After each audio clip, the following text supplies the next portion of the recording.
اللهم صل على سيدنا ومولانا محمد وعلى سيدنا علي وسيدتنا فاطمة وسيدتنا زينب وسيدنا حسن وسيدنا حسين وعلى آله وصحبه وبارك وسلم. بسم اللہ الرحمن الرحیم. السلام علیکم ناظرین. پروگرام صبح نور کے ساتھ آپ کا میزبان نذیر احمد غازی حاضر ہے. ناظرین کرام، حضرت ابو انیس محمد برکت علی صاحب رحمہ اللہ کی تالیف اسماء النبی الکریم صلی اللہ علیہ وآلہ وسلم سے ایک اسم مبارک پڑھنے کی سعادت حاصل کر رہا ہوں. سیدنا صاحب المعجزات صلی اللہ علیہ وآلہ وسلم، ہمارے سردار معجزات والے، درود و سلام بھیجے اللہ آپ صلی اللہ علیہ وسلم، آپ کی آل پاک اور آپ کے صحابہ کرام پر. حضرت ابو انصاری رضی اللہ تعالی عنہ روایت کرتے ہیں کہ نبی اکرم صلی اللہ علیہ وسلم نے مجھے قریب بلایا اور میرے سر اور داڑھی پر اپنا دست مبارک پھیر کر دعا فرمائی، الہی اسے زینت بخش اور اس کے حسن و جمال کو دوام عطا فرما. روایات میں آتا ہے کہ انہوں نے 100 سال سے زیادہ عمر پائی، لیکن ان کے سر اور داڑھی کے چند ایک بال ہی سفید ہوئے تھے. ان کا چہرہ صاف اور روشن رہا اور تا دم آخر ایک ذرہ بھر شکن بھی چہرے پر نمودار نہ ہوئی. ناظرین کرام، آج کا ہمارا موضوع ہے مدفونین جنت البقیع کے فضائل. یہ جنت البقیع کیا ہے؟ یہ کون سی جگہ ہے؟ ناظرین کرام، یہ ایک مقدس قبرستان ہے جو ایک ایسے شہر میں واقع ہے جس شہر کا دنیا کا کوئی شہر مقابلہ نہیں کر سکتا. اللہ کے محبوب صلی اللہ علیہ وسلم نے جس کے بارے میں ارشاد فرمایا تھا، یہ ایسی بستی، یہ ایسا شہر، یہ دنیا کے شہروں کو کھا جائے گا. ناظرین کرام، اس سے مراد یہ ہے کہ پوری دنیا کے لوگوں کے دل اس کی طرف کھنچے چلے آئیں گے. ناظرین کرام، 10,000 نجوم ہدایت جو ہیں وہاں محو آرام ہیں، اور 70,000 قیامت کے روز یہاں سے وہ چہرے نکلیں گے جو چاند سے زیادہ روشن ہوں گے، اور اللہ تعالیٰ نے ان کو بغیر حساب کے اللہ کریم جنت میں داخل فرمائیں گے. اور ان کی شان یہ ہے، ان میں سے ایک 70,000 لوگوں کی سفارش کرے گا. ناظرین کرام، مدینہ منورہ کا وہ قبرستان جہاں پہ اتنی عظیم ہستیاں، میں کس کا ذکر پاک کروں. ناظرین کرام، یہاں پہ خاتون جنت نبی کریم صلی اللہ علیہ وسلم کے جگر کا ٹکڑا سیدۃ النساء سیدہ فاطمہ الزہرا رضی اللہ تعالی عنہ محو خواب ہے. یہاں پہ ام المومنین سیدہ عائشہ صدیقہ، سیدہ میمونہ، سیدہ صفیہ، کون وہاں پہ جو ہے وہ آرام فرما ہیں. ناظرین کرام، یہ وہ جگہ ہے جہاں پہ امام حسن علیہ السلام محو خواب ہیں، جہاں عثمان ذوالنورین ہیں، جہاں عثمان بن مظعون ہیں. ناظرین کرام، یہاں پہ فاطمہ بنت اسد، جس کو رسول اللہ صلی اللہ علیہ وسلم اپنی والدہ کہتے تھے، اور جس قبر میں حضور صلی اللہ علیہ وسلم خود لیٹے تھے جا کے ان کی وفات کے وقت. ناظرین کرام، یہاں حلیمہ سعدیہ رضی اللہ تعالیٰ جنہوں نے نبی کریم صلی اللہ علیہ وسلم کو گود کھلایا تھا، اپنا دودھ پلایا تھا. ناظرین کرام، یہاں امام مالک ہیں جو گھوڑے پر سوار ہو کے نہیں چلتے تھے، ساری عمر پاؤں میں جوتا نہیں پہنا، اس ادب کی وجہ سے اس شہر سے باہر کبھی نہیں تشریف لے گئے. ناظرین کرام، یہ وہ جگہ ہے، میرے لیے ہر گلشن رنگی سے بھلی ہے، کانٹے کی وہ ایک نوک جو طیبہ میں پلی ہے. اے رہنمان شوق، یہاں سر کے بل چلو، طیبہ کے راستے کا تو کانٹا بھی پھول ہے. اور ناظرین کرام، یہ سر کا موقع ہے. کسی نے کہا تھا کہ حرم کی زمین، امام احمد رضا رحمۃ اللہ علیہ، حرم کی زمین اور قدم رکھ کے چلنا، ارے سر کا موقع ہے او جانے والے. سید عالمین صلی اللہ علیہ وسلم جنت البقیع میں جو لوگ محو آرام ہیں ان کی شفاعت فرمائیں گے. اور پھر یہ فرما دیا، جو جنت البقیع میں دفن ہوگا قیامت کے روز میں اس کی شفاعت کروں گا. آج میرے ساتھ شریک گفتگو ہیں، آپ سے واقف ہیں، پکے ٹکے صوفی جناب علامہ منیر احمد یوسفی صاحب، ان کے ساتھ نوجوان سکالر، درجنوں کتابوں کے مصنف ہیں علامہ محمد احمد برکاتی، اور ان کے ساتھ میرے آپ کو پتہ ہے ڈپٹی سپر سٹار جناب پروفیسر غلام محی الدین صاحب. آپ تینوں کا جی بہت بہت شکریہ. علامہ صاحب میرے لیے بڑا مشکل ہو جاتا ہے، میں سچی بات آپ کو کروں، جنت البقیع سے میری جو عقیدت ہے وہاں تو رسول اللہ صلی اللہ علیہ وسلم کے عشاق، کیا بات ہے. سبحان اللہ. جی بسم اللہ الرحمن الرحیم. تاریخ. اللہم صلی علی سیدنا مولانا محمد وعلی آل سیدنا مولانا محمد صاحب سیدنا و مولانا محمد مبارک وسلم. دیکھیے کیا شان ہے بغداد شریف کی. وہاں ایک ہستی ہے وہ شریف کہلاتی ہے. سبحان اللہ. پاک پٹن شریف ایک ہستی ہے، اجمیر شریف ایک ہستی ہے، اور یہاں تو ہستیاں ہی ہستیاں ہیں. سبحان اللہ. اوہ 10,000. اور پھر اس کے بعد تابعین طبع تابعین، اور کتنی شان ہے. حضور صلی اللہ علیہ وسلم کی 9 ازواج مطہرات وہاں ہیں، 4 بیٹیاں مبارک وہاں ہیں. امام حسن رضی اللہ، امام باقر، امام زین العابدین، امام جعفر صادق، اور آپ نے جتنے نام بیان فرمائے ہیں. اور یہ کتنا عظیم خطہ ہے، پوری کائنات میں اس کی مثال کوئی نہیں ہے. اور یہاں اللہ تعالیٰ کے فضل و کرم سے ہمہ وقت رحمت کی بارش برس رہی ہے. کہیں کوئی ولی جاتا ہے، کہیں کوئی غوث جاتا ہے، کہیں کوئی قطب جاتا ہے، یہاں امام الانبیاء تشریف لے جاتے ہیں. سبحان اللہ. اور ام المومنین سیدہ عائشہ صدیقہ طیبہ طاہرہ رضی اللہ عنہ فرماتی ہیں جب میرے ہاں سرکار کائنات صلی اللہ علیہ وسلم جلوہ افروز ہوتے تھے تو آپ رات کو تشریف لے جاتے تھے، اور کئی دفعہ ایسا ہوتا میں بھی پیچھے بھی چلی جاتی، اور آپ وہاں دعا کر رہے ہوتے تھے یا اللہ علماء اغفر لأہل بقیع، یا اللہ بقیع والوں کو بخشش فرما دے. جن کے لیے آپ نے بخشش فرما دی وہ بخشش کی دعا قیامت تک کے لیے، یہ نہیں کہ وہیں لوگوں کے لیے. اس لیے آقا صلی اللہ علیہ وسلم کا جو فرمان ہے جس کو آپ نے بیان فرمایا کہ جو دعا کرتے ہیں یا اللہ مدینہ شریف میں رہے، اور مدینہ شریف میں بھی ہو اور جنت البقیع میں دفن ہو، کل قیامت کے دن اللہ تعالیٰ اس کی شفاعت فرمائیں گے حضور صلی اللہ علیہ وسلم کے صدقے سے. علامہ صاحب ہسٹری اس کی تاریخ کیا ہے جنت البقیع؟ بسم اللہ الرحمن الرحیم. غرقت بھی کہتے ہیں جی اس کا نام بقیع الغرقد بھی ہے. یہ اصل میں جس وقت آباد ہوا تو اس وقت مدینہ منورہ کے تھوڑا آؤٹ سائڈ ایریا تھا یہ، ٹھیک. تو اندرون مکانات تھے. تو یہاں پر حضور صلی اللہ تعالی وسلم نے اس جگہ کو جو مختص فرمایا، اور اس میں یہ کمال ہے کہ سب سے اولین جو ہے وہ مسلمان دفن ہونا شروع ہوئے ہیں. اس سے پہلے دائیں بائیں کچھ لوگ جو جگہیں تھی جن پہ اہل یثرب جو تھے اپنے مردے دفن کرتے تھے، لیکن یہاں پر جو سب سے اولین دفن ہونے کا اعزاز جن کو حاصل ہے وہ صاحب بیت العقبتین حضرت اسد بن زرارہ رضی اللہ تعالیٰ عنہ ہیں، جنہوں نے 2 مرتبہ مکہ مکرمہ میں جا کر بیت عقبہ اولیٰ اور بیت عقبہ ثانیہ. یہ انصاری تھے. جی انصاری تھے. انصاریوں میں سے پہلے یہ اسد بن زرارہ، اور اس کے بعد مہاجرین میں سے عثمان بن مظعون رضی اللہ. یہ انصار میں سے بھی پہلے ہیں اور بحیثیت مجموعی بھی پہلے ہیں. حضرت اسد بن زرارہ، حضرت عثمان اچھا بن میں نے مظعون کے پڑھا بعد ہوئے. بعض میں تو لکھا ہے عثمان وہ بن مہاجرین میں سے اول ہیں. یہ انصار اور مہاجرین دونوں کو اگر سب کو جمع کریں تو پہلے مدفون. اچھا پہلے، ٹھیک ہے ٹھیک. تو یہاں پر ابھی حضرت عثمان بن مظعون رضی اللہ تعالیٰ عنہ حضور کے جو رضائی بھائی تھے، ان کے حوالے سے منظر جو ہے پہلی تدفین کا بڑا دلچسپ ہے کہ حضور صلی اللہ تعالی وسلم ان کی تدفین کے لیے خود تشریف لے کے گئے اور نشاندہی کی کہ یہاں پہ ہمارے اہل بیت دفن ہوا کریں گے. اللہ. اور دیکھیے کہ جب حضور صلی اللہ تعالی وسلم آپ نے ان کو تدفین فرمائی، مٹی ڈالی جانے لگی تو ان کی زوجہ بھی ساتھ موجود تھی.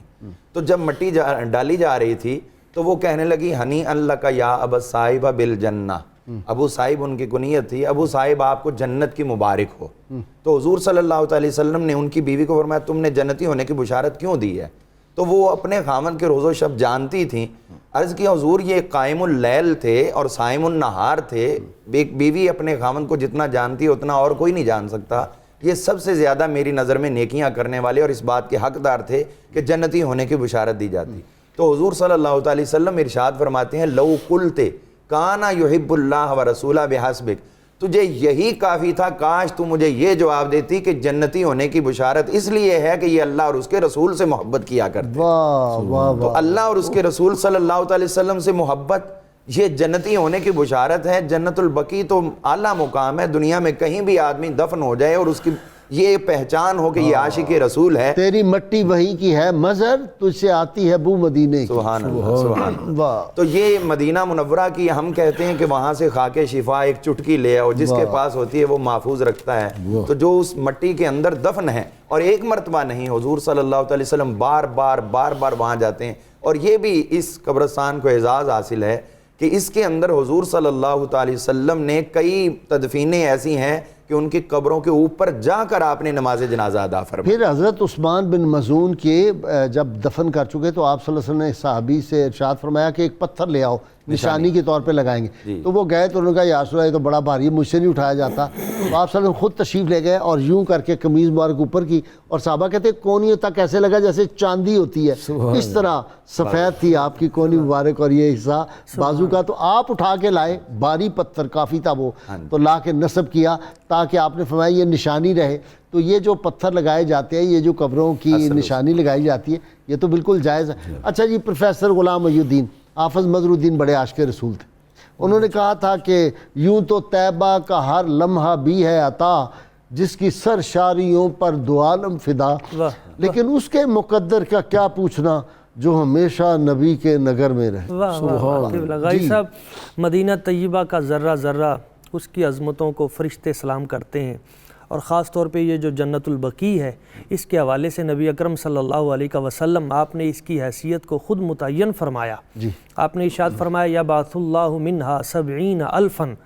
حضور نے ارشاد فرمایا اللہ کریم یہاں سے 70,000 ایسے افراد کو اٹھائے گا جن کی صورتیں 14ویں کے چاند کی طرح چمک رہی ہوں گی. یدخلون الجنت بغیر حساب, بغیر حساب کے جنت میں. اور امام سمودی جنہوں نے 25 سال مدینہ شریف میں امامت کروائی ہے, فقہ شافعی کے امام ہیں, اور آپ نے بڑی خوبصورت کتاب لکھی وفاء الوفا. اس میں لکھتے ہیں کہ حضور نے یہ بھی ساتھ فرمایا کہ ان 70,000 میں سے ہر ایک اپنے ساتھ 70,000 لے کے جنت میں جائے گا.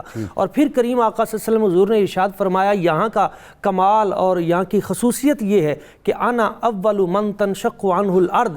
حضور نے فرمایا حشر کے میدان میں جب قیامت آئے گی تو سب سے پہلے جو قبر کھلے گی وہ میری. سبحان اللہ. ثم ابو بکر ثم عمر رضی اللہ تعالیٰ عنہ. حضور نے فرمایا پھر جناب صدیق اکبر رضی اللہ تعالیٰ عنہ, پھر عمر فاروق رضی اللہ تعالیٰ عنہ. اس طرح ہم اٹھیں گے. پھر اہل بقیع, پھر حضور فرماتے ہیں پھر ہم جنت البقیع کی طرف جائیں گے. اب یہ رخ مصطفیٰ کریم صلی اللہ علیہ وسلم سب سے پہلے کس طرف توجہ فرما رہے ہیں حضور؟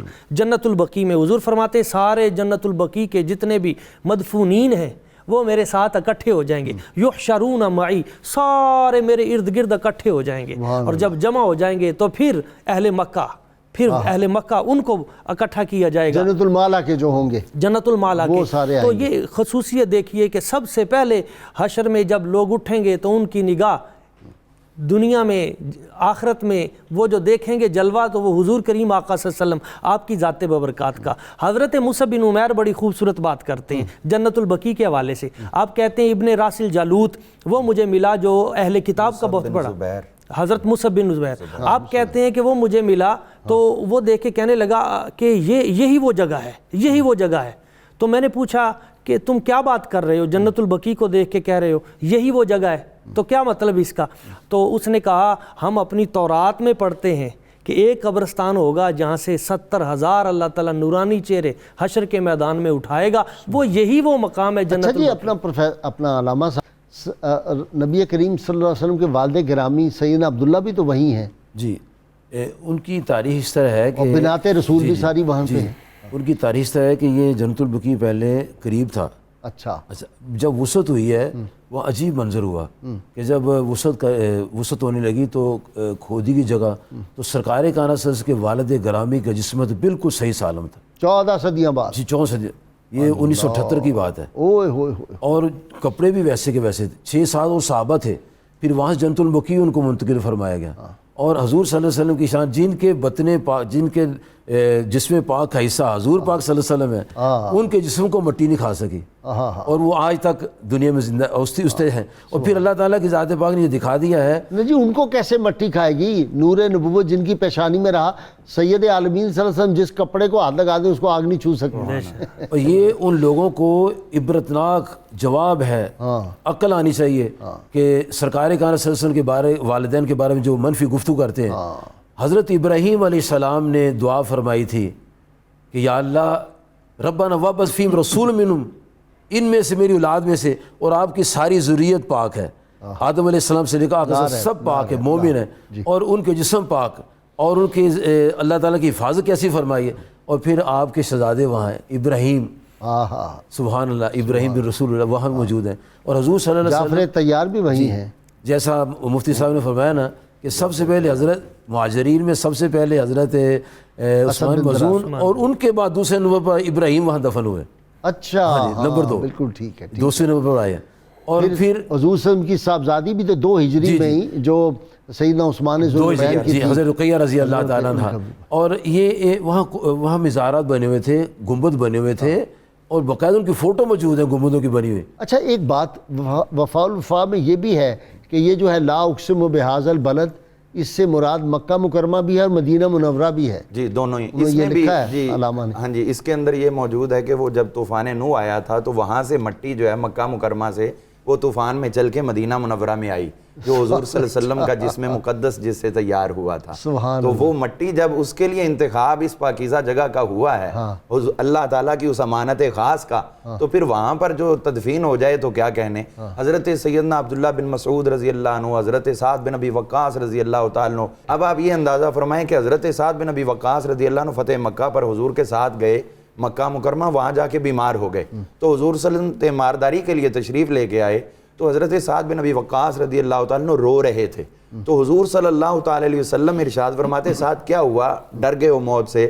عرض کی حضور میں اس وجہ سے نہیں رو رہا, بلکہ میں اس وجہ سے رو رہا ہوں کہ مدینہ منورہ کی بجائے مجھے مکہ میں موت آ رہی ہے, میں تو جنت البقیع میں دفن ہونا چاہتا. اللہ. تو حضور صلی اللہ تعالیٰ علیہ وسلم نے اسی وقت ان کے لیے دعائے صحت فرمائی. اور پھر جب ان کا اپنا وصال ہوا تو ایک اقیہ وادی جگہ تھی جہاں پہ آپ کا وصال ہوا, آپ نے وصیت فرمائی تھی کہ جنگ بدر والا جبہ مجھے کفن میں دینا اور پھر میرے میت کو کاندھوں پہ اٹھا کر جنت البقیع کے اندر لے کے جانا. واہ جی پروفیسر صاحب, جنت البقیع دیکھیں نا, جو دوش مصطفیٰ صلی اللہ علیہ وسلم پہ کھیلے وہ بھی وہاں آسودہ حال ہے. جی قبلہ غائی صاحب, وہ بہت بڑے اسکالر بر صغیر کے سب سے بڑے امام احمد رضا خان, آپ کہتے ہیں عنبر زمیں عبیر ہوا مشک تر غبار, عنبر زمیں عبیر ہوا مشک تر غبار, ادنا سی یہ شناخت تیری راہ گزر کی ہے. تو وہ جو جگہ ہے جنت نظیر جگہ ہے اس دنیا میں, حشر کے میدان میں بھی وہیں پہ جائے گی. نبی اکرم صلی اللہ علیہ وسلم آپ نے ایک بشارت دی ہے.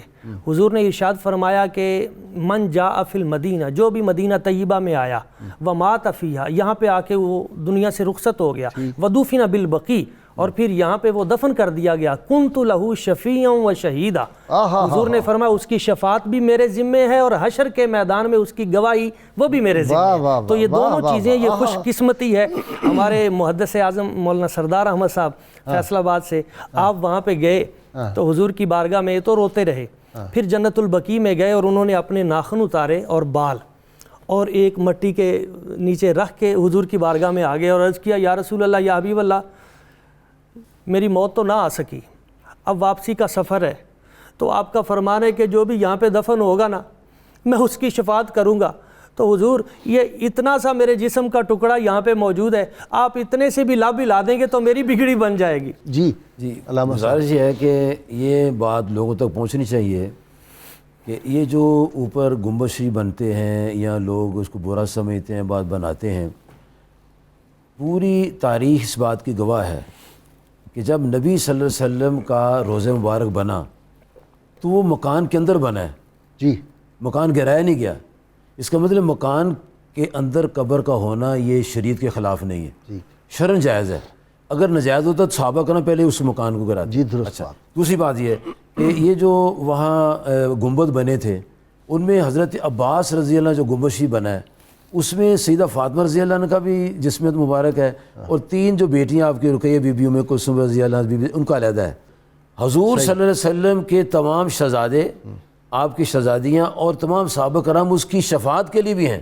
سبحان اللہ سبحان اللہ. یہ کتاب ہے تحصیل الباری شرح بخاری, اس کی 7ویں جلد ہے, صفحہ 559 ہے. اس میں لکھا ہوا ہے کہ دہلی کا گورنر جب مرنے لگا اس نے اپنے رشتہ داروں سے کہا, بچوں سے کہا کہ میری قبر خواجہ نظام الدین اولیاء رحمۃ اللہ کے ساتھ بنانا. اس کے بچوں نے اس کے فوت ہونے کے بعد قبر خواجہ نظام الدین اولیاء رحمۃ اللہ کے ساتھ بنا دی. اور رات کو کیا دیکھتے ہیں کہ خواجہ نظام الدین اولیاء رحمۃ اللہ کھڑے ہیں اور اللہ کی بارگاہ میں دعا کرے, مولا کہ اس نے مجھے تیرا دوست سمجھ کر اپنی قبر میرے ساتھ بنائی ہے, مولا کہ اس کی بخشش فرما دے. تو اللہ پاک نے اس ولی کی برکت سے اس کی بخشش فرما دی. اور جو مسلمان وہاں جا رہے ہیں جنت البقیع میں, ان کا مقام کیا ہوگا؟ وہ تو میں نے کہا ان کی روحیں ہر وقت گنبد خضرا کے نظارے کر رہی. جی علامہ صاحب. جی اس میں یہ ہے کہ جب ہم اس معاملے پہ غور کرتے ہیں گنبدوں کے حوالے سے, تو حضور صلی اللہ علیہ وسلم کے والد محترم حضرت سیدنا عبداللہ رضی اللہ تعالیٰ عنہ، آپ کی تدفین شریف دار النابغہ میں ہوئی تھی. اچھا. تو دار النابغہ کے اوپر وہاں پر عمارت بھی بنی ہوئی تھی حضور صلی اللہ علیہ وسلم کے دور مقدس میں، اور اگر یہ ناجائز ہوتی تو حضور اس کو گروا دیتے. واہ واہ واہ واہ واہ، کیسی بات کیا. آپ کا جسم مقدس جو ہے وہ 14 صدی کے بعد صحیح سلامت ہے. علامہ پیر سید عبدالغفور شاہ صاحب آپ بیان فرماتے ہیں کہ میں خود وہاں پہ میں نے زیارت بھی کی، آپ کے قدموں کا بوسہ بھی لیا. تو اسی طرح پھر آپ دیکھیں کہ اگر یہ ضروری ہوتا حضور صلی اللہ علیہ وسلم کی تدفین شریف کے بعد حضرت سیدنا ابوبکر صدیق رضی اللہ تعالیٰ عنہ وہاں ہوئے، حضرت ام المومنین ختم کرواتی، حضرت عمر فاروق ہوئے جن کی زبان پہ حق بولتا تھا، انہوں نے اس کو ختم نہیں کروایا. اور پھر سب سے پہلے باقاعدہ بڑی بلڈنگ کی صورت تمام چیزوں کو جو مکانات تھے ان کو شہید کر کے حضرت سیدنا عمر بن عبدالعزیز رضی اللہ تعالیٰ نے یہ شروع کیا ہے. اور آپ نے سن 92 ہجری میں اس کو باقاعدہ ایک گنبد کا روپ دیا، اور اس کے اوپر جو ہے وہ سفید رنگ کا تھا، اس وقت یہ گنبد بیضا تھا.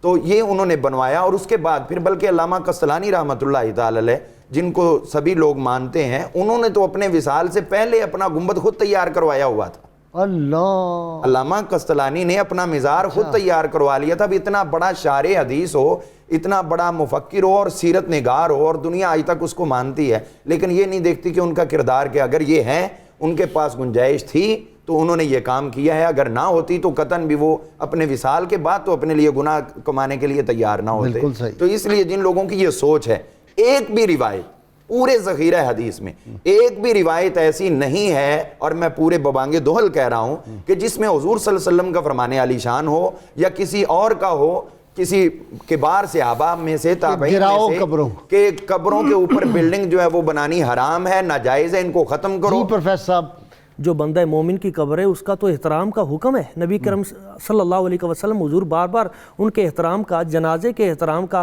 بلکہ یہاں تک فرما رہے ہیں کسر عظم المیت کا کسر عظم الحی. فرمایا کسی مرنے والے کی ہڈی کو توڑنا بھی اتنا ہی بڑا جرم ہے جیسے کسی زندے کی ہڈی کو توڑنا ہے. اور پھر قبلہ غائی صاحب نبی کریم صلی اللہ علیہ وسلم نے حضرت عثمان بن مظعون جن کی بات کی، وہ بڑا جو پتھر لا کے رکھا تو ساتھ ایک جملہ ارشاد فرمایا تھا کہ میں یہ بڑا پتھر اس لیے رکھ رہا ہوں تاکہ ان سے معرفت رہے، لوگوں کو پتہ رہے کہ یہ قبر کن کی ہے، حضرت عثمان بن مظعون کی ہے. اب معرفت قبر یہ تو حضور کا فرمان ہے. اور اب آپ دیکھیں کہ غائی صاحب وہاں پہ کیا، اچھا اگر قبر کا نشان نہیں ہوتا تو سید عالمین صلی اللہ علیہ وسلم ایک سفر میں جب جا رہے تھے تو آپ ابوا شریف حاضر ہوتے ہیں اور اپنی والدہ محترمہ کی قبر سے جا کے لپٹتے ہیں، وہاں باتیں کرتے ہیں، وہاں فاتحہ پڑھتے ہیں، یہ پھر کیسے ہو گیا؟ کیسے ممکن ہے؟ اور میں ایک بات یہاں پہ یہ بھی بتا دوں، سب سے پہلے حضرت عثمان بن مظعون رضی اللہ تعالیٰ عنہ کی قبر مبارکہ وہ پتھر جو حضور نے رکھا تھا وہ کس نے اکھاڑا تھا؟ اس کا نام مروان تھا.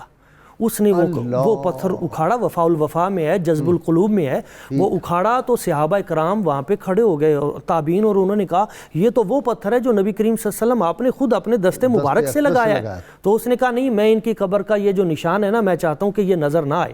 اب یہاں سے وہ فکر سامنے ظاہر ہو رہی ہے. تو انہوں نے پھر اصرار کیا، تو دوبارہ ایک روایت میں ہے کہ اس نے کہا نہیں، اب میں نے حکم دے دیا ہے، اب ضرورت نہیں ہے. تو دوسری میں ہے کہ اس نے پھر مجبوراً وہ دوبارہ رکھوا دیا. تو پھر یہ وہ سلسلہ تسلسل کے ساتھ آج بھی جاری ہے. جی ایک دو باتیں عرض کرنا چاہتا ہوں. ضرور. ایک بہنوں کے لیے ہے، ایک عام پبلک کے لیے. جی بسم اللہ. بہنوں کے لیے ہے کہ حضور صلی اللہ علیہ وسلم کی وصال مبارک کے بعد جب آپ کا مزاجی بنے اور اوپر سر رنگ کی بجری ڈالی ہوئی تھی، اچھا، اور آپ کے مزاجی کے اندر سر رنگ کی چادر ڈالی گئی. ٹھیک. اچھا، پھر جب ان کے والد گرامی جناب سیدنا ابو بکر صدیق کی قبر مبارک بنی تو پھر بھی نقاب کے بغیر جاتی تھی. اور جب جناب سیدنا فاروق اعظم رضی اللہ عنہ کی قبر مبارک بنی پھر نقاب کر کے جاتی تھی. فرماتی اب نامحرم آگے مجھے حیا آتا ہے. اس کا مطلب ہماری بہنوں کو جو قبرستان جاتی ہیں وہ پردہ کر کے جایا کریں، لیکن کبھی کبھی، یہ معمول نہیں ہے روزانہ کا. دوسری بات یہ ہے کہ رسول پاک صلی اللہ علیہ وسلم نے 3 باتوں کی ممانعت فرمائی تھی. قبروں کی زیارت نہ کرو، اور نمبر 2 آپ نے فرمایا کہ شراب کے برتن استعمال نہ کرو. نمبر 3 فرمایا کہ قربانی کو 3 سے زیادہ نہیں کھانا. ٹھیک ہے. اب پھر آپ نے وہ مسلم کی حدیث ہے، ابو داؤد میں، نسائی وغیرہ میں آتی ہے، فَنَهَيْتُكُمْ عَنْ زِيَارَةِ الْقُبُورِ، میں تمہیں قبروں کی زیارت سے منع کیا کرتا تھا، فَزُورُوهَا، اب زیارت کرا کرو. یہ پہلا ایسا ہے. دوسرا ایسا ہے کہ میں تمہیں فرماتا تھا کہ 3 دن سے زیادہ گوشت نہیں کھانا، تم کھایا کرو. پھر فرمایا کہ تم وہ برتن استعمال نہ کرا کرو، اب کرا کرو. اب 2 پر لوگ عمل کرتے، 3 پر جھگڑا کرتے ہیں. ایک ہی حدیث میں ساری باتیں ہیں. اس لیے قبروں کی زیارت بھی کرنی چاہیے، اور گوشت جو ہے وہ جب تک کھائیں کوئی حرج نہیں ہے، محرم میں بھی کھا سکتے ہیں. اور تیسری بات یہ ہے کہ برتن کو استعمال کرنے میں پاک صاف کرنا چاہیے، اور نبی صلی اللہ علیہ وسلم کے فرامین کو اپنی مسجد ڈالنا چاہیے۔ اور یہ مومن کی قبر جنت کا باغ ہوتی ہے، اور حضور فرماتے ہیں صلی اللہ علیہ وسلم قبر پر بیٹھنا اتنا برا ہے کہ آگ پر بیٹھنا برا نہیں ہے۔ ٹھیک، آگ پر بندہ بیٹھ، قبر پر نہیں بیٹھنا چاہیے۔ جو اہل محبت ہیں، جن کے دلوں میں ایمان کا ذرہ بھی ہے، وہ سمجھتے ہیں کہ حرم کی زمین اور قدم رکھ کے چلنا، ارے سر کا موقع ہے وہ جانے والے، ادب گاہی زیر آسماں از عرش نازک تر، نفس گم کردہ می آیت جنید و با یزیدی جا۔ یہ ادب کی بارگاہ کی محبت کی باتیں ہوتی رہیں گی، ملائکہ کا نزول ہوتا ہے، رحمتوں کی بارش ہوتی ہے، سننے والوں پر، بیان کرنے والوں پر، دیکھنے والوں پر ہمارے ساتھ رہیے گا۔ اللهم صل على سيدنا ومولانا محمد وعلى سيدنا علي وسيدتنا فاطمة وسيدتنا زينب وسيدنا حسن وسيدنا حسين وعلى آله وصحبه وبارك وسلم۔ اللهم صل على سيدنا ومولانا محمد وعلى سيدنا علي وسيدتنا فاطمة وسيدتنا زينب وسيدنا حسن وسيدنا حسين وعلى آله وصحبه وبارك وسلم۔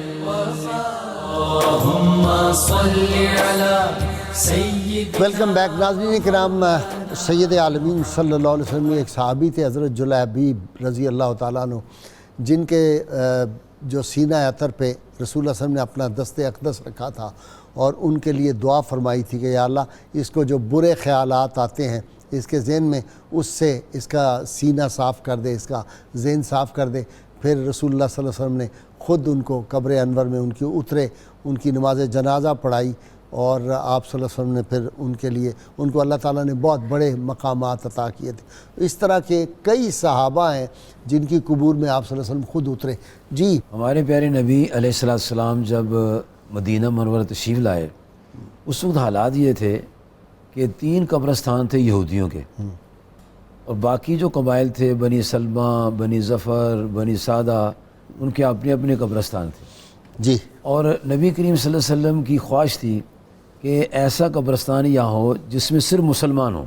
سبحان اللہ۔ تو پھر آپ اس جگہ پر پھرا کرتے تھے، جنت البقیع میں، ٹھیک، اور آقا صلی اللہ علیہ وسلم نے پھر اس کو پسند فرمایا۔ اس کے ساتھ ہی ایک جگہ تھی جہاں ہم اینٹیں بناتے تھے، وہ اینٹیں جو استعمال ہوتی تھیں، گارا بناتے تھے، اسی جگہ ہوتا تھا۔ حضور صلی اللہ علیہ وسلم کی ذات پاک نے ارشاد فرمایا، مسند حاکم شریف میں آتا ہے، مجمع زوید میں آتا ہے، جی امام ترمذی اس کو نقل کیا ہے کہ آپ نے فرمایا بوشتو الی اہل غرقد، کہ مجھے اہل بقیع، اللہ پاک نے بھیجا ہے مجھے اہل بقیع کی طرف۔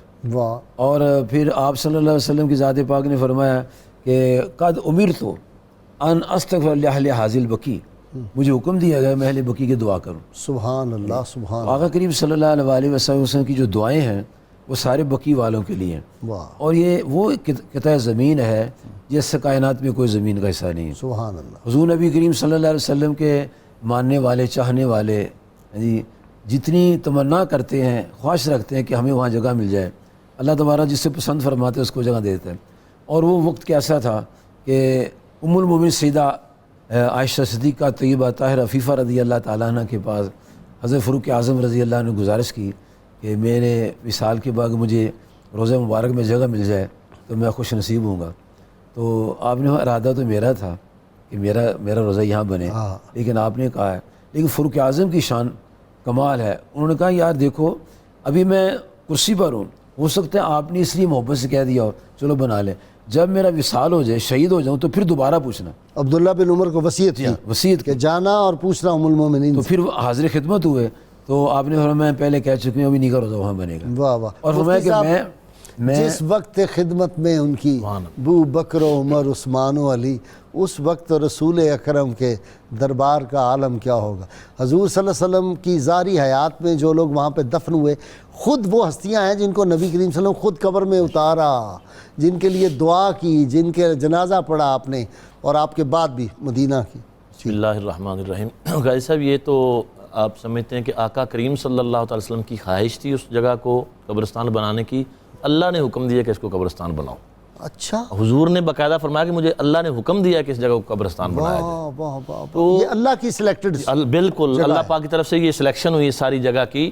اور تو اس میں ایک چیز تو یہ بھی سمجھ آ گئی نا کہ جو حضور کی خواہش ہوتی ہے اللہ تعالیٰ اس کو سلیکٹ کر لیتا ہے، اللہ اس کو پسند فرماتا ہے۔ اور بخاری شریف کی ایک روایت بھی ہے، حضرت سیدہ صدیقہ پاک فرماتی، عرض کرتی ہیں حضور میں جب سے آپ کی خدمت میں آئی ہوں ایک چیز میں نے بڑی دیکھی ہے، اللہ آپ کی خواہش پوری کرنے میں جلدی بہت فرماتا ہے۔ خدا کی رضا چاہتے ہیں دو عالم، خدا چاہتا ہے رضائے محمد صلی اللہ علیہ وسلم۔ تو یہ جنت البقیع شریف میں جیسا کہ ابھی آپ نے فرمایا، صحابہ کرام علیہم رضوان، حضرت اسد بن زرارہ اور حضرت عثمان بن مظعون رضی اللہ تعالیٰ عنہما، یہ وہ ہستیاں ہیں جو سب سے پہلے یہاں دفن ہوئے، ٹھیک، اور آقا کریم صلی اللہ علیہ وسلم نے اپنے مبارک ہاتھوں سے ان کو قبروں میں اتارا۔ واہ واہ، اور پھر ان کے لیے جو دعا ہے اور جو فضیلت حضور نے خود اپنی زبان اقدس سے بیان فرمائی، حضرت قیس بنت محسن فرماتی ہیں کہ رسول اکرم صلی اللہ علیہ وسلم نے فرمایا جو قبرستان ہے جنت البقیع کا، قیامت والے دن اس میں سے 70,000 لوگ ایسے اٹھیں گے کہ جن کے چہرے 14 کی چاند کی طرح چمکتے ہوں گے، اور اللہ تعالیٰ ان کو بے حساب جنت میں داخل فرمائے گا۔ سبحان اللہ۔ ابھی یہ فرمایا تھا تو ان کے بھائی حضرت عکاشہ بن محسن کھڑے ہو گئے، کہا حضور میں بھی ان میں شامل ہوں گا، فرمایا تو بھی ان میں شامل ہوگا۔ اب ان کو یہ بشارت دی تو ایک اور کھڑے ہو گئے، انہوں نے کہا حضور میں بھی شامل ہوں گا، فرمایا عکاشہ بازی لے گیا، عکاشہ نمبر لے گیا، یہ بات پہلے کر کے۔ تو اس سے آپ دیکھیے ایک چیز تو یہ ہمارے لیے حضرت سیدنا فاروق اعظم رضی اللہ تعالیٰ عنہ کی جو دعا ہے جو وہ کرتے تھے کہ اے اللہ تعالیٰ مجھے مدینہ طیبہ میں حضور کے اس پاک شہر میں موت عطا فرمانا، اور یہ میری زندگی بھی ادھر گزر رہی ہے اور میری موت بھی ادھر گزرے، اور میرا سارا دائمی سکونت حضور کے قدموں میں رہے۔ اس سے پتہ چلتا ہے کہ حضور کے شہر میں تو چند گھڑیاں آ جانا، چند لمحے آ جانا، اس کی سعادت کا کوئی بندہ حساب نہیں لگا سکتا۔ جن کو دائمی سکونت نصیب ہوگی حضور کے قدموں میں، ان کے مقدر پہ تو عرش بھی رشک کرتا ہے۔ اور پھر آقا کریم صلی اللہ علیہ وسلم نے ارشاد فرمایا ادفنوا موتاکم وسط قوم صالحین، اپنے مردوں کو صالح لوگوں کے ساتھ دفنایا کرو۔ واہ واہ واہ، تو یہ عام جگہوں کا حکم ہے، اور جو بالکل حضور کے قدموں کی طرف ہیں، حضور کے سائے میں آپ نے اشارہ کیا، حضور کی ہمسائیگی میں ہیں، ان کی اس سے بہتر کوئی جگہ ہو اور ہو ہی نہیں سکتی جو اللہ تعالیٰ نے ان کو عطا فرما دی۔ جتنی رحمتوں کا نزول وہاں ہوتا ہے وہ کہاں ہوگا؟ جی علامہ صاحب۔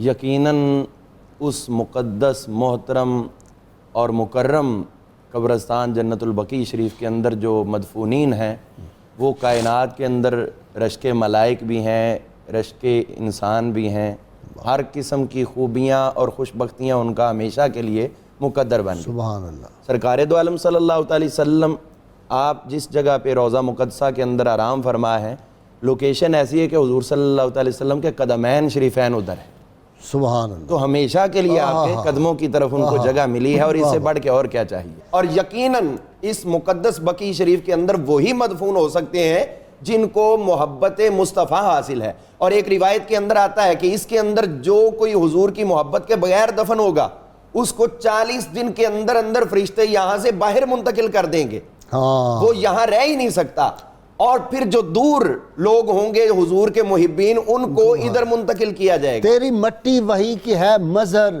تجھ سے آتی ہے بو مدینے کی۔ اور پھر ابھی جو بات پہلے حدیث پاک ڈسکس ہوئی جس کے اندر یہ کہا گیا کہ حضرت عکاشہ کھڑے ہو گئے، اب مسند ابی داؤد طیالسی کے اندر، طبرانی کے اندر، المستدرک کے اندر اور دیگر کتب کے اندر یہ موجود ہے کہ وہاں پر یہ لفظ ہے فقام عکاشہ۔ غازی صاحب یہ چیز قابل غور ہے حدیث کے اندر، اور یہ لفظ بعین ہی بخاری شریف میں بھی موجود ہے۔ اچھا، کہ حضور صلی اللہ علیہ وسلم کی اس روایت میں فقام عکاشہ، عکاشہ کھڑے ہوئے، اس کا مطلب ہے کہ بقیع شریف کے اندر صحابہ کی محفل ہو رہی تھی، واہ واہ واہ واہ، بیٹھے ہوئے تھے لوگ، بیٹھے ہوئے تھے، سرکار بیان فرما رہے تھے، اور تبھی انہوں نے فقامہ کا لفظ بول رہے کہ وہ کھڑے ہو گئے، اور انہوں نے پھر عرض کی حضور میں ان میں سے، تو آپ نے فرمایا ہاں تو بھی ان میں سے ہے۔ اور دوسرے کے لیے بھی بخاری میں یہی لفظ ہے کہ فقامہ آخر، دوسرا بندہ کھڑا ہوا، تو اس کا مطلب ہے سب بیٹھے ہوئے تھے، تو مقدس قبرستان ہے، اس کے اندر جا کے محفل سجانا تو خود میرے آقا کی سنت بن گئی۔ واہ سبحان اللہ۔ یہ عکاشہ رضی اللہ تعالیٰ وہی ہے جن کو وہ چھڑی دے دی تھی؟ جی وہی بالکل، وہ جب ان کی تلوار ٹوٹ گئی تھی، نہیں چھڑی عطا فرمائی تھی انہوں نے سرکار کے بدلے کا بوسہ بھی وہ بھی لیا تھا۔ اچھا غازی صاحب اس کے اندر مزید ذرا غور فرمائیے کہ یہ وہ لوگ ہیں مقدس ہیں محترم ہیں کہ نبی کریم رؤوف الرحیم صلی اللہ علیہ وسلم نے جو اس کی حد بندی کر دی۔ اور میں وہ روایت ضرور عرض کرنا چاہوں گی جو حضرت سعد بن ابی وقاص رضی اللہ عنہ کی، جب حضور نے مکہ فتح فرمایا تو یہ بیمار پڑ گئے اور اپنے خیمے میں دل کے مریض ہو گئے، ان کو موت کا یقین ہونے لگا، تو سرکار کے لیے بندہ بھیجا تشریف لائیں، میرا شاید آخری وقت ہے تشریف آوری ہو جائے۔ سرکار تشریف لائے تو دیکھا رونے لگ گئے حضرت صاحب، تو فرمایا سرکار نے کیا تو موت سے ڈر گیا ہے؟ عرض کی حضور نہیں، لیکن رو اس لیے رہا ہوں کہ مجھے موت یہاں مکے میں آ رہی ہے، میں تو آپ کے شہر میں مرنا چاہتا ہوں، ہائے ہائے ہائے ہائے ہائے ہائے، موت مجھے وہاں چاہیے تھی، تو حضور میں اس غم میں رو رہا ہوں کہ مرنے کے لیے جگہ کون سی مل رہی ہے، حالانکہ یہ وہ جگہ ہے جہاں اللہ تعالیٰ کا گھر ہے، تمام مقدس مقامات موجود ہیں، لیکن وہ مدینہ منورہ کی مٹی میں دفن ہونا چاہتے تھے۔ اور پھر یہی ہوا، حضور صلی اللہ علیہ وسلم فوری ہاتھ اٹھائے، اللہم اشفِ لسعد بن ابی وقاص، یا اللہ میرے سعد کو شفا عطا فرما۔ اور ساتھ ہی جو لوگ بیٹھے ہوئے تھے سرکار نے ان سے فرمایا، یہ ہمارے عشق کے لیے سرکار نے ایک رستہ متعین فرما دیا ہے۔ سرکار فرماتے ہیں ان کو جو پاس بیٹھے ہوئے تھے کہ ہم آگے جا رہے ہیں، اگر ان مات سعد فادفنہ واشار الی طریق المدینہ، حضور صلی اللہ علیہ وسلم فرمایا اگر سعد فوت ہو جائے تو مدینے کی طرف جانے والے رستے کی طرف آپ نے اشارہ فرمایا تھا، اگر فوت ہو جائے تو سعد کو مدینے کے رستے میں دفن کر دیں۔ اچھا جی، اپنا علامہ صاحب، امام مالک رحمۃ اللہ علیہ آپ کو پتہ کہ وہ مدینہ منورہ کے کوچے گلی کوچوں کا کتنا احترام کرتے تھے، کبھی سواری پہ نہیں بیٹھے، حالانکہ ان کے پاس اعلیٰ نسل کے گھوڑے تھے، کبھی پاؤں میں جوتا نہیں انہوں نے پہنا۔ تو وہ جب ضروری حاجات کے لیے کبھی جاتے تھے تو مدینہ کی حدود سے باہر جاتے تھے، تو وہاں اپنے شاگرد جو پیچھے ہوتے تھے ان کو کہتے تھے کہ اگر خدا نہ خواستہ مجھے وہاں گئے ہوئے موت آ جائے، جلدی سے کھینچ کے مجھے مدینہ کی حدود کے اندر کر دینا۔ یہ امام مالک فرماتے جی۔ اللہ تعالیٰ جل جلالہ کے محبوب صلی اللہ علیہ وسلم کے ساتھ جو محبتیں ہیں ان لوگوں کے اعمال سے پتہ چلتا ہے جی۔ یہ امام مالک رحمۃ اللہ تعالیٰ علیہ جن کا آپ نے بیان فرمایا، ان کا مزار بھی یہی بنا ہوا ہے جی، یہی ہے۔ اور یہ سعد بن وقاص کا بھی یہی مزار شریف بنا ہوا ہے۔ 4 اشرا مبشرہ ہیں جن کا مزار اندر بنا ہوا ہے۔ واہ، عبد الرحمن عوف بھی اس کے اندر ہے، سعید بن زید بھی اس کے اندر ہے، سعد بن وقاص بھی اس کے اندر ہے، اور حضرت عثمان بن عفان رضی اللہ عنہ بھی ان کے اندر۔ چاروں کو اللہ پاک نے یہ مقام عطا فرمایا۔ حضور نبی کریم صلی اللہ علیہ وسلم کی ذات پاک کی دعا جو تھی، جو ان کے لیے بخشش کی دعا فرماتے تھے، ام المؤمنین سیدہ عائشہ صدیقہ رضی اللہ فرماتی ہیں کہ ایک رات حضور صلی اللہ علیہ وسلم نکلے تو میں نے بریرہ سے کہا کہ دیکھنا حضور کدھر جا رہے ہیں۔ فرماتی ہے کہ آپ سرکار صلی اللہ علیہ وسلم جنت البقیع چلے گئے اور آپ نے ہاتھ اٹھا کے دعا فرمائی، واہ واہ واہ، اور یہ بتا دیا کہ قبروں کے پاس جا کے ہاتھ اٹھا کے دعا کریں سنت مصطفیٰ صلی اللہ علیہ وسلم، اور آپ نے ان کی بخشش کے لیے، درجات کی بلندی کے لیے دعا فرمائی ہے۔ واہ واہ، اور اسی وجہ سے ہر کوئی آدمی جو ہے اس کی خواہش ہوتی تھی کہ میرا مزار بھی وہاں بنے اور میں حضور صلی اللہ علیہ وسلم کی دعا کا مصداق بن جاؤں۔ اور پھر وہ جو خوش نصیب مثلا آپ کی جنہیں والدہ کہتے تھے فاطمہ بن اسد، ان کی قبر کے تشریف لے گئے، اترے قبر میں لیٹے، جی ہاں، دعا کی۔ اور ایک صحابی تھے وہ کرسافہ رضی اللہ تعالیٰ عنہ، تو وہ حضور صلی اللہ علیہ وسلم کے آستان اقدس کے بعد اللہ اللہ کرتے تھے، تو فاروق اعظم رضی اللہ تعالیٰ عنہ کہنے یہ کیا کر رہے آکاری کر رہے ہو؟ اور میں نے دل سے بات کرتے ہیں۔ اچھا جب یہ فوت ہوئے جی تو آپ سرکار سے ان کی قبر کے اندر خود تشریف لے گئے، اور پھر صحابہ نے گزارش کی کاش آج ہماری میت ہوتی اور حضور ہماری قبر کے تشریف لاتے، ہم کتنا فیض یاب ہوتے۔ واہ واہ، مفتی صاحب آپ کی طرف آ رہا ہوں جی۔ وہ میں حدیث پاک بیان کر رہا تھا تو اس کے ساتھ ہی یعنی نیکوں کے قرب میں جو دفن کرنے کا ہم کہتے ہیں کہ فائدہ کیا ہے، تو یہ تو آقا کریم صلی اللہ علیہ وسلم کے قرب میں ہے۔ رسول کریم صلی اللہ علیہ وسلم نے ارشاد فرمایا کہ جب بھی تم میں کوئی شخص فوت ہو جائے تو اس کو اچھا کفن دو، اس کی وصیت کو نافذ کرو، اور اس کے بعد حضور نے فرمایا کہ باعدوہ عن جار السوء، ایک تو اس کی قبر گہری بناؤ، دوسرا برے پڑوسی سے اس کو دور دفن کرو۔ اچھا، صحابہ کرام علیہم رضوان نے عرض کیا یا رسول اللہ علیہ وسلم اگر اچھے پڑوسی کے پاس اس کو دفن کریں تو کیا اس کو کوئی فائدہ ہوگا؟ تو فرمایا اچھا پڑوسی دنیا میں فائدہ دیتا ہے؟ ہاں جی بالکل دیتا ہے، فرمایا وہاں بھی دے گا۔ واہ واہ، تو اسی وجہ سے یہ صحابہ کرام کے سامنے ساری چیزیں تھیں۔ حضرت عبداللہ بن مسعود رضی اللہ تعالیٰ عنہ نے وصیت کی تھی کہ مجھے حضرت عثمان بن مظعون کے پڑوس میں دفن کیا جائے، علامہ صاحب مجھے یاد ہے آپ صلی اللہ علیہ وسلم یہ بھی تو ارشاد فرمایا کہ میرے جو عزیز و اقارب دفن ہوں گے ان کو عثمان بن مظعون کے قریب دفن کیا جائے گا. حضرت ابراہیم آپ کے لگتے جگر ان کو بھی وہیں دفن کیا گیا, آپ کے دیگر مستورات اور افراد خانہ وہ وہاں دفن ہوئے. اور اس کے اندر غازی صاحب جو میں ایک حدیث پاک مکمل کر رہا تھا حضرت سعد بن ابی وقاص رضی اللہ عنہ کے حوالے سے, تو آپ کو جو سرکار کی دعا پہنچی شفا یاب ہو گئے, اس کے بعد آپ نے ایک لمبا وقت گزارا اور اس میں پھر آپ نے یہ کیا کہ آپ نے خود اپنی حیات میں اسی جگہ پر ایک قبر اپنی کھدوائی اور اس کے اندر 2 لمبی لمبی میخیں بھی گاڑ دیں, فرمایا جب بھی میں فوت ہوں گا مجھے جنت البقیع میں یہاں دفن کیا جائے. اور پھر یہ 2 صحابہ اکرام حضرت سعد بن ابی وقاص رضی اللہ عنہ اور حضرت سعید بن زید رضی اللہ عنہ, دونوں عشرہ مبشرہ میں یہ مقام عقیق پر فوت ہوئے. تو ان کو وہاں کاندھوں پہ اٹھا کے جنت البقیع میں لایا گیا اور یہاں دفن کیا گیا. اسی طرح حضرت اسامہ بن زید رضی اللہ عنہ یہ اور حضرت مقداد رضی اللہ عنہ یہ دونوں مقام جرف پر فوت ہوئے اور ان کو وہاں سے کاندھوں پہ اٹھا کے لوگ جنت البقیع کے اندر لے کے آئے. تو یہ جہاں پر ایک کائنات کے اندر رشک ملائک جگہ ہے, اور جو کعب احبار رضی اللہ عنہ بیان کیا کہ اس کو بقیع کہنے کی جو ہم نے تورات میں وجہ پڑھی تھی اس میں سے یہ وجہ تھی کہ اس قبرستان کے اوپر اللہ کے فرشتوں نے ایک قبے کی صورت میں سایہ کیا ہوتا ہے اور وہ اس صورت میں تمام ان بقیع والوں کے اوپر جو ہے وہ دعا کرتے رہتے ہیں, یعنی ان کے اوپر مثل قبہ جو ہے وہ ان کا سایہ موجود ہوتا ہے. حضرت عثمان بن مظعون رضی اللہ تعالیٰ عنہ جب ان کی قبر شریف بنائی گئی ہے تو حضور صلی اللہ علیہ وسلم نے خود پتھر اٹھا کے ان کے سرانے رکھا. بڑا پتھر تھا, بڑا پتھر. اس کا مطلب جو بڑا پتھر ہے اس کو حجم کے حساب سے دیکھنا پڑے گا. اچھا, اور پھر یہ ہے کہ حضور صلی اللہ علیہ وسلم کی ذات پاک نے قبریں بنانے کو حکم دیا, گرانے کو حکم نہیں دیا. اگر مومن کی قبر گرائی دی تو بنانے کا فائدہ کیا؟ صحیح بات ہے, پتہ کیسے چلے گا, ہم کہاں جا کے فاتحہ پڑھیں گے؟ حضور صلی اللہ علیہ وسلم ماں باپ کی قبر پہ حکم ہے کہ جمعے کے روز جو جائے گا اور فاتحہ پڑھے گا, مشکات شریف کی حدیث ہے, تو اللہ تعالیٰ اس کو اس وقت تک مومن نہیں, اس موت نہیں دے گا جب تک اس کا نام ابرار کی فہرست میں شامل نہیں کرے گا. تو جب ماں باپ کی قبر ہی نہیں پتہ ہوگی تو جائے گا کہاں؟ دیکھیں پلازا کسے کہتے ہیں؟ بڑی سی بلڈنگ پلازا کہتے ہیں جی. کوٹھی کسے کہتے ہیں؟ اس کا ایک گلیا ہوتا ہے. تو قبرستان کس کو کہتے ہیں؟ جب قبریں ہوں گی اس کو نشان کو اس کا سائز ہوگا, وہ اونٹ کی کوہان کی طرح قبر بناتے تھے. اور جب نبی صلی اللہ علیہ وسلم کی روضہ مبارک بنا قبرشی بنی ہے تو ابو داؤد شریف میں حدیث ہے کہ آپ کی قبرشی بنا کے اوپر 100 رنگ کی بجری ڈالی گئی ہے. اچھا جی, اور اس کو اونچا کر کے بنایا گیا ہے. اور وہ جو آدمی آیا تھا بعد میں اسے سائڈ سے مٹی لے کے اپنے سر پر ڈالی تھی کہ یا رسول اللہ صلی اللہ علیہ وسلم میں اپنی جان پر ظلم کیا ہے تو آپ میرے لیے مہربانی کا اللہ سے بخشش مانگتے. تو حضور کے روضہ پاک سے آواز آئی تھی.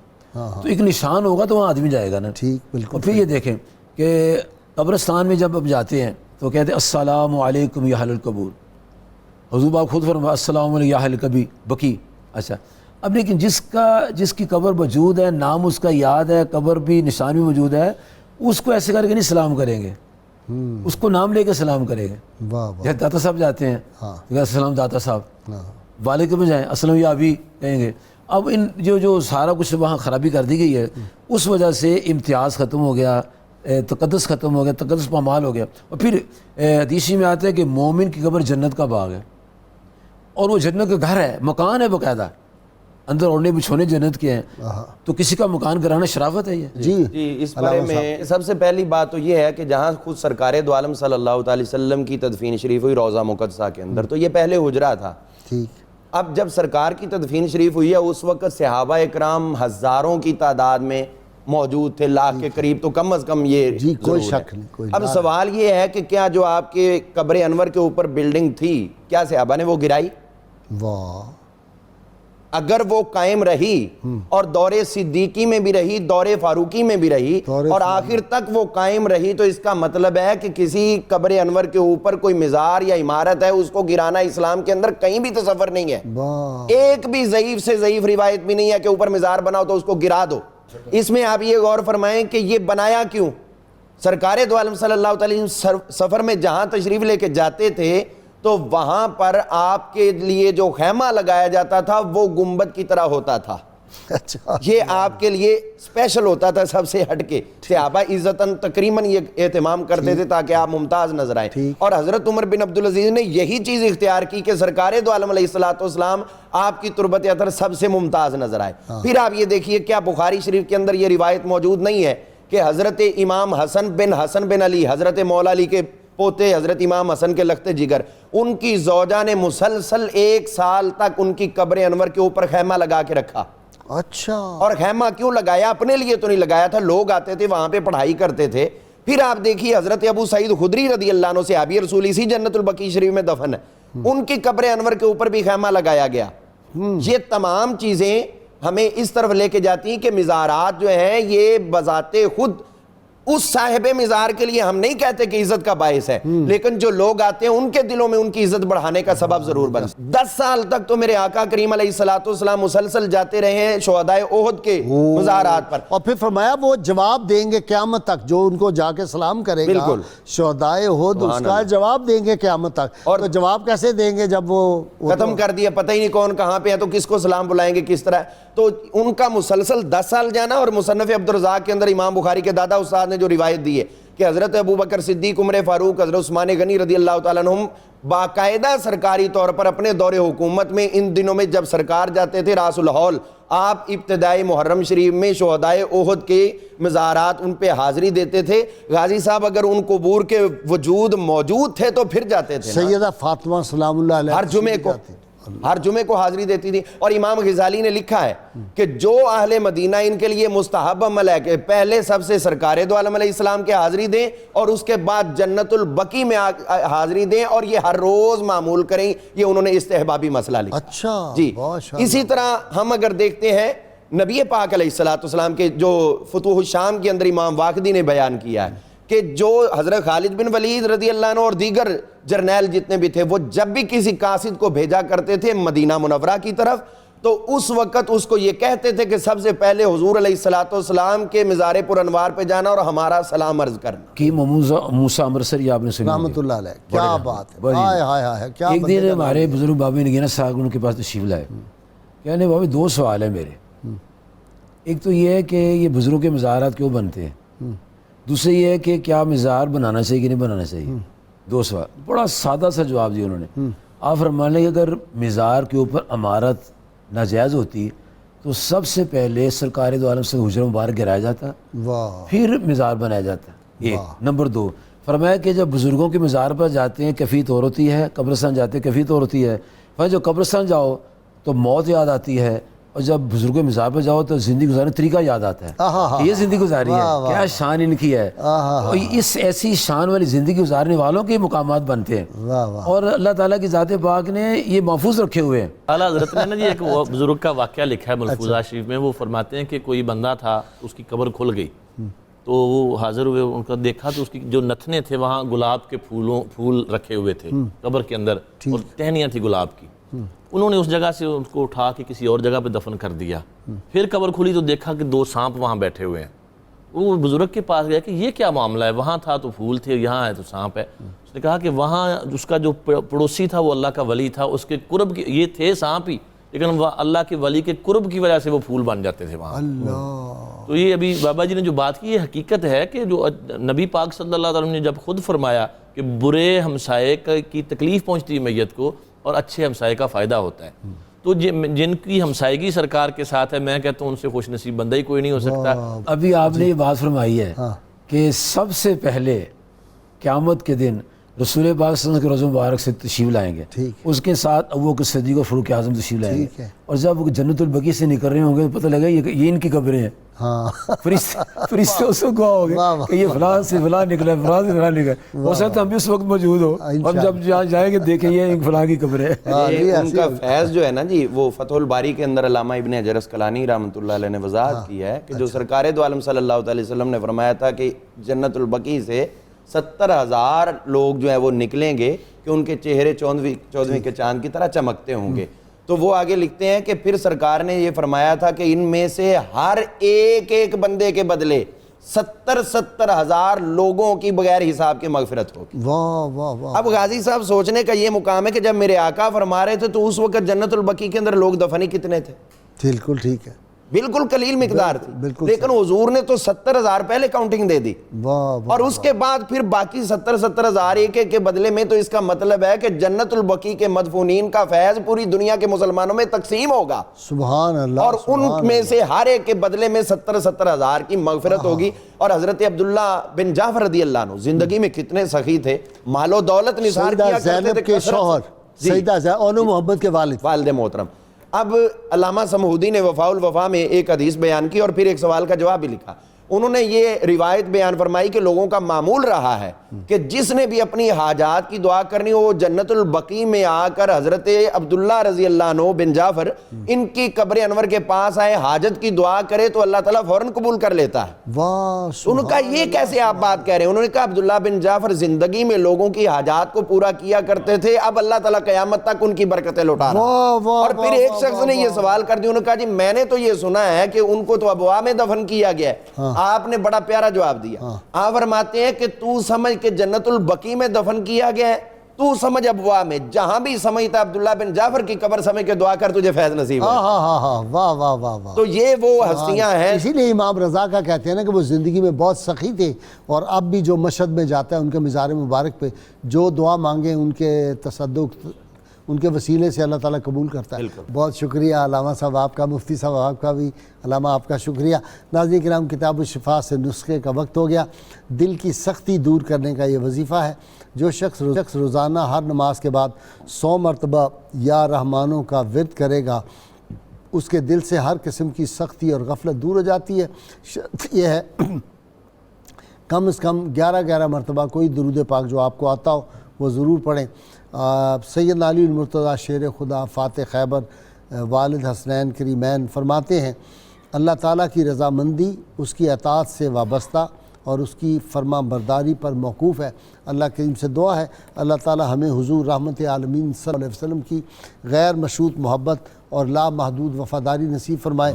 اللہ تعالیٰ ہمیں بزرگان دین، صحابہ کرام، اولیاء امت کی قبور اور اہل بیت اطہار کی قبور کی عزت اور حرمت کرنے کی توفیق عطا فرمائے. اللہم صلی علی سیدنا و مولانا محمد وعلى سيدنا علي وسيدتنا فاطمة وسيدتنا زينب وسيدنا حسن وسيدنا حسين وعلى آله وصحبه وبارك وسلم.